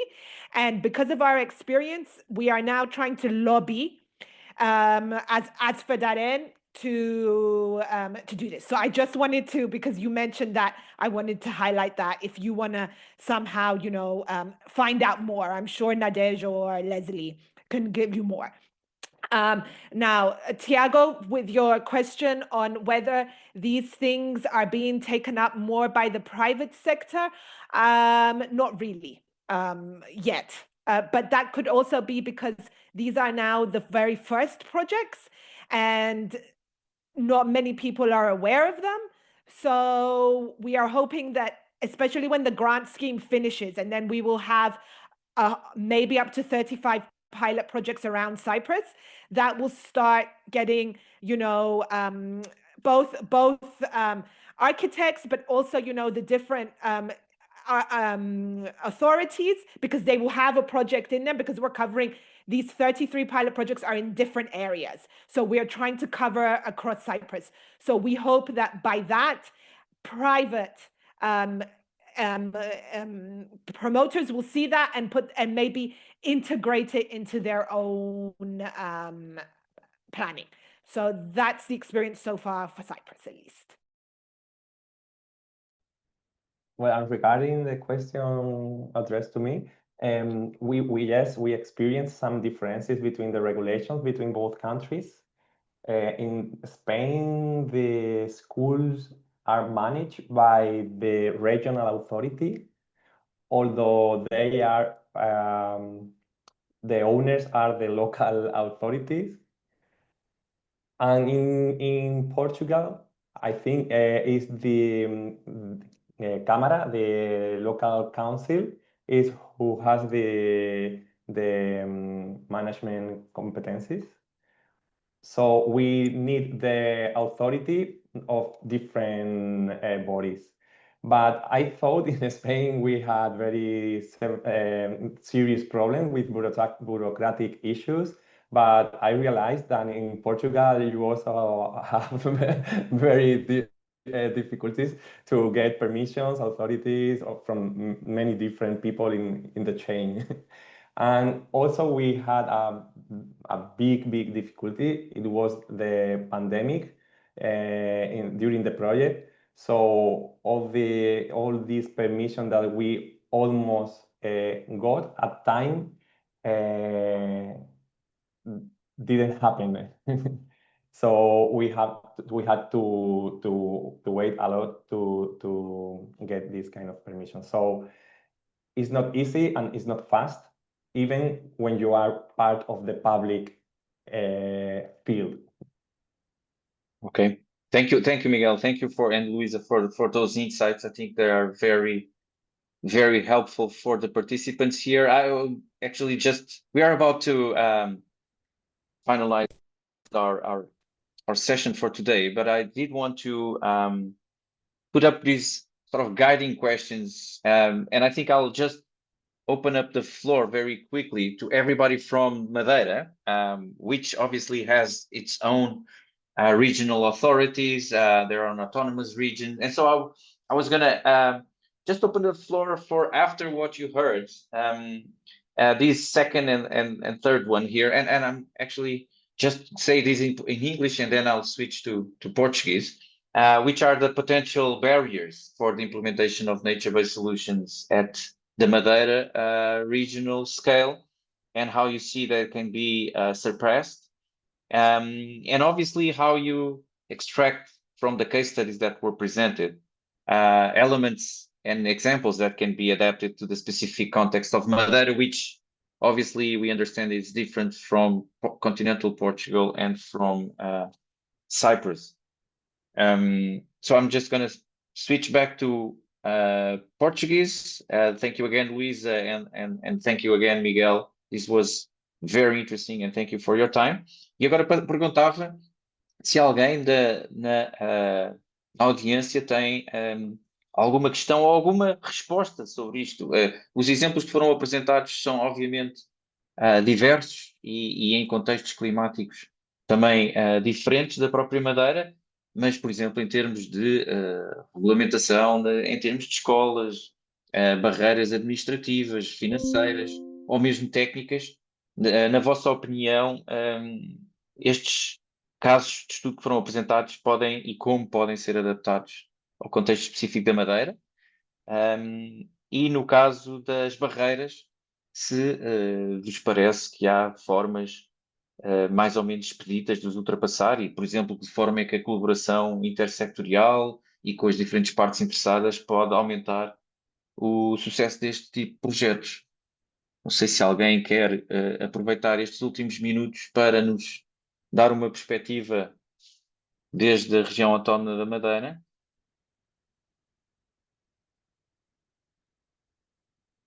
Não vejo ninguém a pronunciar-se.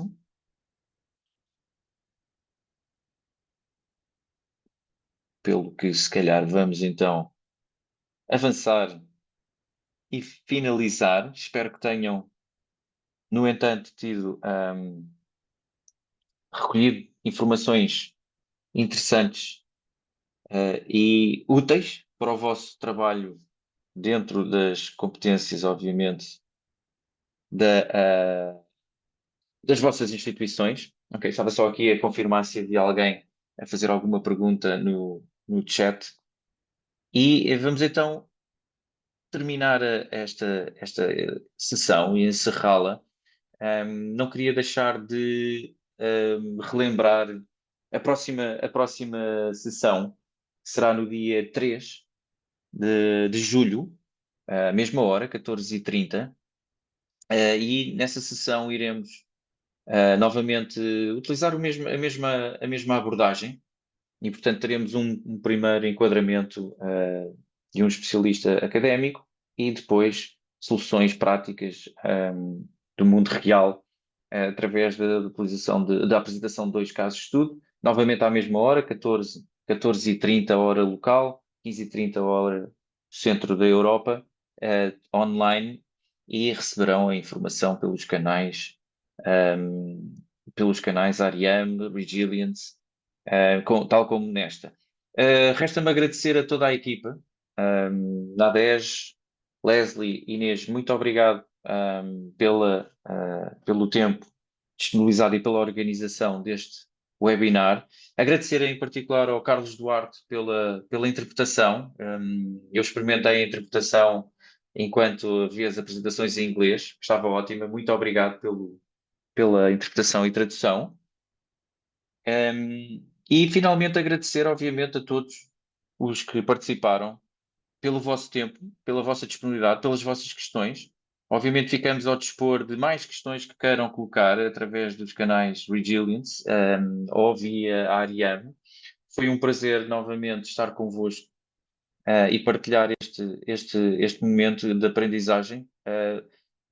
Thank you, Miguel. Thank you, Luisa, for your magnificent presentations. They were really informative, and I think we take a lot home in terms of thoughts. I have a long list of questions that I'm going to put forward to you. Very interesting.